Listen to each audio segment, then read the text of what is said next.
A very good evening to our viewers. Welcome to the Evening Review Show. I'm your host, Matthias Haufiko. Well, of course, it's political season, and municipalities and towns across the country are gearing themselves up to ensure that there's infrastructure and just the general mood in the town is set for election fever. We're joined in studio tonight by the Deputy Mayor of Okahandja, Mr. Akser Aupindi. Good evening, sir, and welcome to the show. Yes, good evening, Matthias, and how are you, my brother? No, I'm well. It's good to have you here. Thank you very much. Talk to us a bit about Okahandja. Normally, very turbulent town as far as politics is concerned, but these days very quiet. How have you managed to stabilize the situation with your team? Yeah, thank you very much, guys, for having me this evening in your studio. I think it's the first of its kind. We are in the fourth year, basically, and we are now in the fourth year as councillors. So when we took over Okahandja municipality on the 5th of December 2020, the uniqueness of it was basically we are all new councillors. There was no one who was a councillor before, but then there was equally, on the bed of it, there was also equally a problem of there was no CEO in the office, and the CEO time was expiring. The other councillors were removed for 9 months plus minus. So we took Okahandja really as a devastated municipalities, but we were having a plan in table. Yes, we are from different political parties, but we gathered ourselves in the office and say, what do we want to achieve in 5 years that we are sitting here? And that is what makes Okahandja stabilized, and everything was under control to date. Yeah. We do know that the members of the community members in the town has complained over the years, even before your time, to say that service delivery levels are very low as far as housing is concerned, water and electricity provision is concerned. How are you and your team dealing with it? Yeah, I believe you are correct of what you are saying, and this is not just in Okahandja, it's equally in every local authority or towns. There have been demonstrations, there have been uncertainties, but that is something that we cannot deviate from it, and if we need to be criticized over it, we will accept it. Yeah. But what we are saying is that development is taking place in our town, even though at a slow pace, just because of resources. You know, whenever you need to come up to bring up developments, you need resources. But as far as I'm speaking, we have a lot of achievement that lies on our table. One of it, when we took over Okahandja, was not having evaluation process for the past, I think, 15 years. Property were not be evaluated, and when we came in, we said, no, we can't continue the same situation. We need to change the phenomenon. There was also no strategic plan in place. Today, if you speak, the minister was there. Everyone can access it. To read what is on our strategic plan for the next 5 years. As we speak right now, there have been no fire stations in Okahandja. Right now, we have one that is under constructions. We have also 2 hospitals that will be constructed, a private hospital, to make sure that road accident between Okahandja and Windhoek, and between Okahandja and Chivarongo, and Okahandja and Karibi, coming from Erongo especially, they will not be transported to Windhoek anymore, to make the situation a bit more easier. I think, and the list continue. So we really feel that we are moving at the right directions, and we always ask our people in town to be able to reach our office, because we have what we call open policy, window open policy, so they can come and get information instead of just rumors that are running in the town. Yeah, and we've seen even in the past few months some community demonstrations taking place. What is the relationship like between the municipality and the community members, especially those who are not entirely happy with the pace of service delivery in the town? Yeah, relationship, it is very important to maintain it, especially with the people that elected you to the position where you are. But remember, we are coming from a very devastated leadership, where there was a huge bridge between the community and the council. Yeah. So things were done differently. So, but when we took over, we want to do things the correct way it's supposed to be. And that one, it requires a lot of energy. It requires a lot of time. And also, when you call the meetings, sometimes to speak with the community, to give them information, you end up seeing only 2, 3, 4 people. That will not stop us not to continue with the meeting, because otherwise we'll be seen as we are not doing anything. So the information is there, and once we set, I remember when we sat with the community, they were satisfied with what we have told them. But they could have that information at hand if they could be part of the community meeting. Yeah, and once again, it's always like that. It's an election year. People, they come in with their own different agenda. You don't know really what drive the person to mobilize people to demonstrate and so on. But that is a situation that we find ourselves, and we have to see how can we rescue ourselves out. Yeah. Another thing is the issue of the mushrooming of informal settlements. Of course, it's a phenomenon in most of the towns. When you drive through, you see that in Okahandja is no exception. How are you dealing with it? I know housing is a problem across the country, but what is the Okahandja municipality doing to address that matter? Yeah, as we speak right now, we are 95% to complete our plan that we have.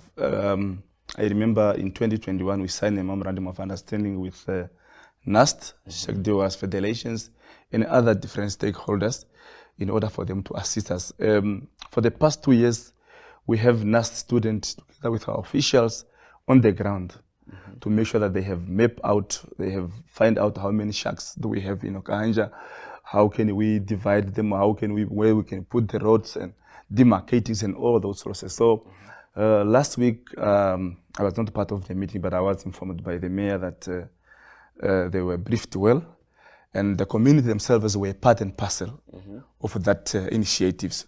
The reason being that we don't want to involve us councillors, because we don't know who stays in these shacks, who stays in these shacks. So, but we want the community to be able to be part and parcel of that process. As we speak now, we are 95% to complete, whereby everybody will be able now to have his or her own earth on his names. Then, because we ask them, what is so important? Do you want water? Do you want electricity? Or do you want earth? Because it's not going to be assisting you to have electricity on the earth which is not yours. It's not going to be helpful for you to have water which is at a place which is not yours. So it's better for you to have land on your name. Then these other processes, they can come at a later stage. So we are moving toward to complete that. We believe before we hand over to the next team that comes in 2025, November, December, I think we will be having a legacy that will leave behind and say this is what we did, and proud of what we have done. We do know that most of the times when authorities are busy with the process of formalization, as you are busy here, somewhere else, something else is coming up again. How are you dealing with it, and what are you doing to prevent such occurrences? You are correct. You are correct. This happens. It happens also in our town, but we have our very active officials that are being always on the ground. They know which was the last shacks. So whoever comes, then they need to be removed immediately. I think that is the only way we can stop people not to get planned on their own. But again, as I said, human beings are just human beings. But we believe that we didn't encounter so far the additional checks. We are now dealing with those ones that have been there before we commence with the process. So it's a situation under control. There's also been concern, especially with the development of the new road on the outskirts of the town, where some feel that maybe this town might jeopardize the economic activity in the town. How is council dealing with it? Is it a concern for you guys, or is it? Are you guys fine with it? No, it's a quite concern, but we have already embarked on the process of to capture the situation. So what we are doing now, we are in the process of acquiring a different service station on the other side. We are also in the process of acquiring someone to put for us a mall on the other side, as well as these tourist people to be spirited from this side. So we move the other one on the other, so that we can make sure that everybody that lives in Okahandja, at least he can live $2 or $5 in our town, really, because otherwise Okahandja will die. But as we are saying, we have capable leaders. The mayor, I believe, might be the very youngest mayor in the town. The deputy mayor, who is speaking equally, also might be one of the youngest one. And we are very capable. We are very serious. That situation is under control. We know there will be a lot of development that side to make sure that no tourists, no individuals will leave Okahandja without leaving a 50 cent or $1 in our town in 2 or to 5 years to come. I think the other issue around that matter is also the issue of unemployment in the town, especially the young people. What sort of programs does the municipality have in place to really address that concerning topic of youth unemployment? Yes, youth unemployment is a second COVID-19, I think, in the country, not only particularly in Okahandja. But as I said earlier, we are very serious with every challenges in our town. Job creations is topping our list. I said earlier to you that we are having the construction of the fire stations, which is already ongoing. And we have 2 hospitals that will be built. I believe very soon we'll have the breaking ceremonies. These are job creations that we are talking about. We have a new farm that converted to chicken productions. I have been informed that they have recruited plus minus 60 people already that are busy working. The beef core is expanding their productions because the demand is high. So, and we have a lot of initiatives that are going in. We believe that with this kind of initiative that comes in, more young people will be recruited. Lily, we were having the Mayoral Cup this weekend. I think you have guys heard about it, and you perhaps maybe have someone who was there just to give you a report. But we are very serious. So we believe that in 2 to 3 years, Okahandja will be a place to be. What are some of the governance challenges that you and your team have faced since assuming office? Honestly, I think we have a problem of, remember, we are only working with one Bible in Okahandja, and not in Okahandja, but the whole country. We are using what we call Local Authority Act. Local Authority Act is everything that you want to do is quite there. How to start it and how to finish it. And almost whatever you are doing, whether it's decision making, whatever you are doing with the local authority, is prior to the approval from the line minister. That is a concern to us, and we don't know how we address it, because even if you make a decision today, the Minister of Urban Rural Development, one individual person, have to make a decision. Remember, we have 57 towns in Namibia, and all of them, they have to send their decisions to Minister of Urban Rural Development. This will take plus minus, if it's come early, take 3 years for approval to be granted to you. The only thing that I came across to be approved in a day or 2 is when you appoint the CEO. Other than that, you have to wait for 5 years, we have to wait for 3 years, and that's a concern to us. Because even if you have somebody who is having 10 million today, want to build a very good stadium in your town, this person will give up and say, no, you are not giving me a feedback, because nobody want to wait for 5 years. This person will move somewhere. That is a concern related to us, I think, for the whole country, and we are not going to shy away to say this in front of the camera or whatsoever. It's a situation that we are going through in local authority. The second thing is... I think before you move to your second point, I'd like us to go for a short commercial break. And we'll be back to continue this conversation. All right. To our viewers, wait for a short break. We'll be back. Stay tuned.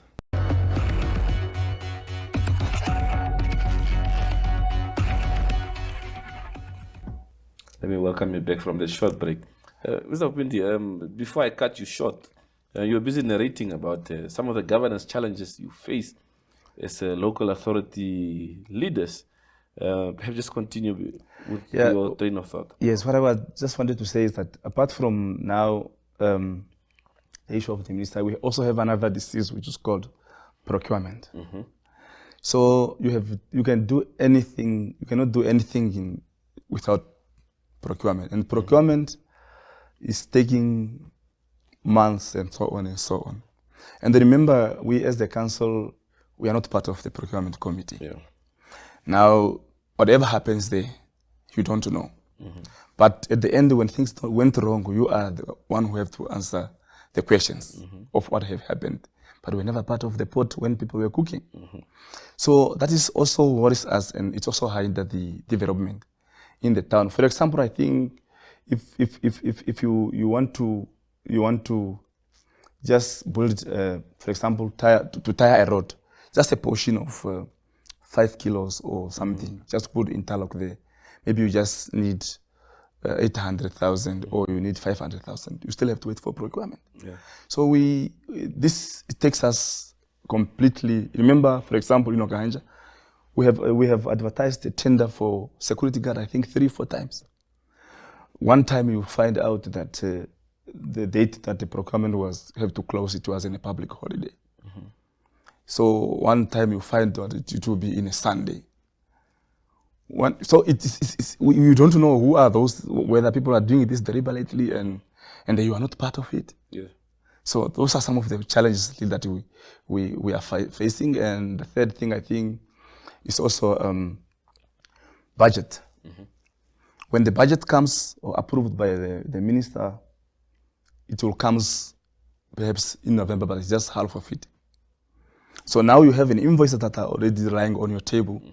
You can't do anything. So what you have to do is just to pay this invoice. And you are given a limited amount of money that we can use. Somebody can offer you services and not more than this and that and that. So we are facing really big challenges in the local authority. But if somebody out there thinking that it's easy to come inside, it's not an easy thing to maintain.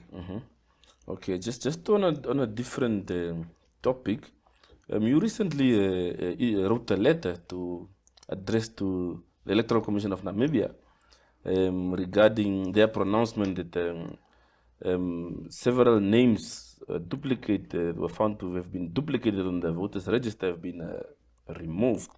And you had some concerns around that process. And maybe just for the benefit of the viewers, just a brief summary as to what your letter was all about before we delve deeper into that discussion.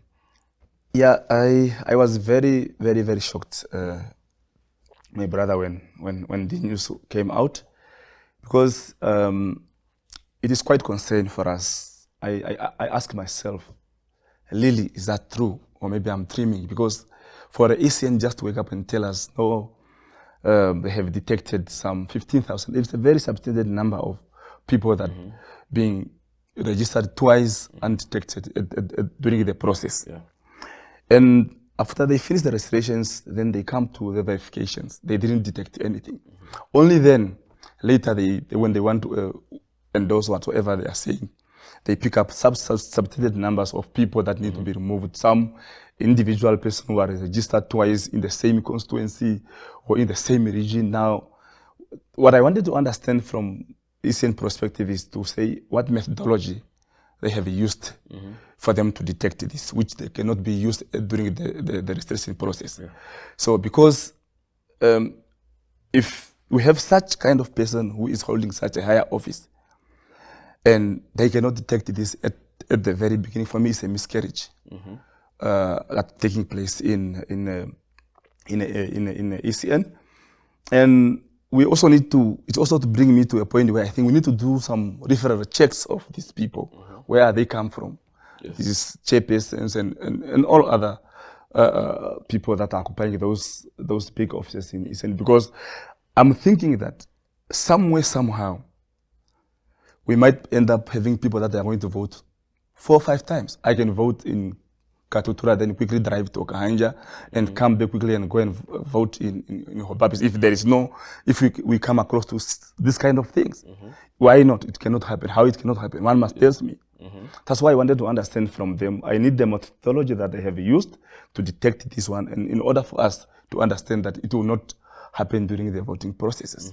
So, and ECN this year have made a lot of headlines, and I believe 95 of those headlines are so devastating, and as I said, it's a bad smell in my mouth to see. They recently went to visit the State House, and there was a certain general secretary of a certain political party.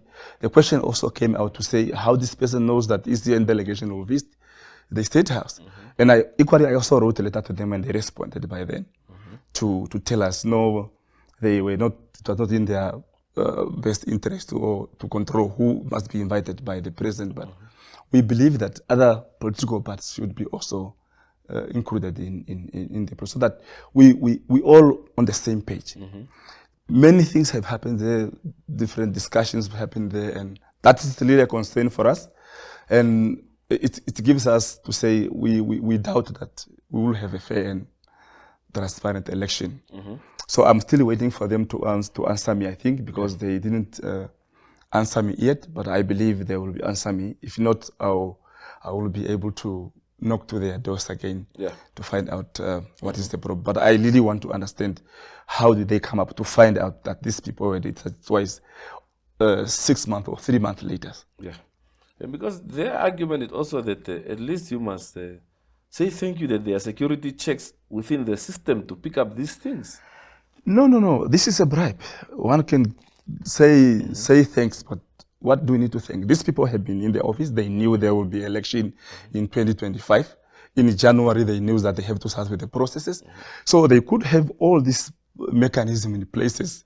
I really don't want to thank somebody who just want to say thanks, but I want to thank somebody that can prove to me that truly, believe me, this is what we are going to use and verified and everything.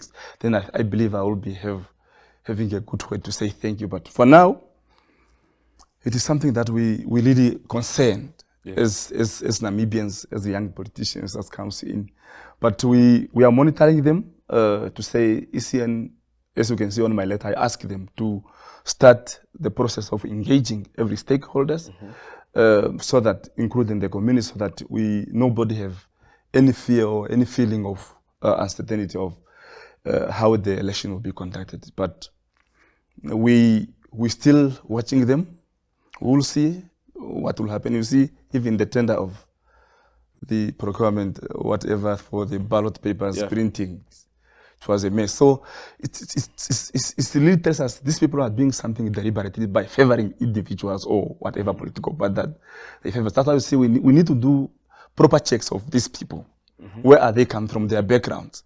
One with the qualifications holding such position, if I take that particular person today in Standard Bank or FNB, the next morning you see this person have paid somebody 10 times and you just say, sorry, I paid, but I reversed the money, say thanks. We can't continue like that. So, what does all these incidences that you've mentioned, what do they do to the credibility of the process, which is elections? That is a question that needs to be answered. And I believe they are the only people that they can answer it, but how and when, it is still something maybe need to be discussed at a different stage. But credibility is a worrisome to us. It's a worrisome to us because ECN is having a lot of mistakes. We have watched the election in South Africa recently. We have watched the election in different countries, neighbors, and you can really start to say these people, they are moving to a better delivering a good result. But ECN years in, years out, ECN years in, years out, everywhere, every time there's just a problem. If political party would not be intervened now in these tendering processes, things can go, they can just do away with it. And this is compromise the delivering of the fair and transparent election come 27 November. We are all having 50-something days left for us to go to the polling station. So really, it's a concern, and I believe it should be not a concern for only Akser, but it's supposed to be a concern of every political party, every Namibian individual who believe in democracy, to say, really, we cannot have things run like this. We need people to be fair enough, whatever political party you believe. If I make a decision in Okahandja municipality, I don't look from which political party I came from. If individual comes in my office, I don't need to look at this person come from which political party. I will handle issues as they comes in without looking at who brought the issue in on the table. But holistically, I want to deliver and to make everybody moving out of my office smiling, even if they come in crying. Well, Mr. Aupindi, we thank you very much for your time this evening. Yeah, thank you very much. And wish you well with your work going on, you and your team, and all the best. Thank you very much for having me. To the evening review team, that's it from us. See you again tomorrow, same time, same place.